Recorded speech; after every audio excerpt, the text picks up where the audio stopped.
নির্বাচনের ফল প্রকাশের দিন সকাল থেকেই এই কেন্দ্রের দিকে নজর ছিল সকলের।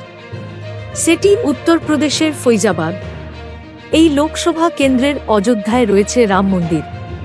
নির্বাচনী প্রচারে বারবার উঠে এসেছে এই রাম মন্দির প্রসঙ্গ, সেখানেই ভরাডুবি হয়েছে বিজেপির। তাদের প্রার্থী লালু সিংহ হেরে গিয়েছেন ভোটে। জয়ী হয়েছেন সমাজবাদী পার্টির অবধেশ কুমার। তারপর থেকে সমাজ মাধ্যম থেকে সংবাদ মাধ্যমের চর্চায় রয়েছে ফৈজাবাদ। বাদ গেলেন না সোনু নিগমও। অতিষ্ঠ হয়ে উঠেছেন গায়ক। কি এমন ঘটল গায়কের সঙ্গে? খোদ রামনগরীতে বিজেপির হার অবাক করেছে অনেককেই।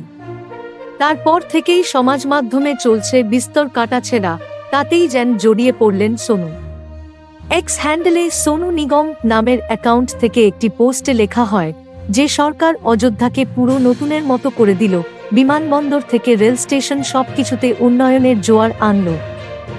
প্রায় ৫০০ বছর পর রাম মন্দির প্রতিষ্ঠা করল, সেই অযোধ্যায় না কি জিততে পারল না বিজেপি? নিমেষের মধ্যে ভাইরাল হয় পোস্ট। সোনু নিগম নামটা দেখে ভুলটা করে বসে নেট পাড়ার এক বড় অংশ। আসলে অনেকেই ভেবেছিলেন এই পোস্ট গায়ক সোনু, কিন্তু সেখানেই ভুল করে বসেন অনেকে। ইনি সোনু নিগম সিংহ। Thank you so much for watching. Subscribe our channel and press the bell icon for more updates.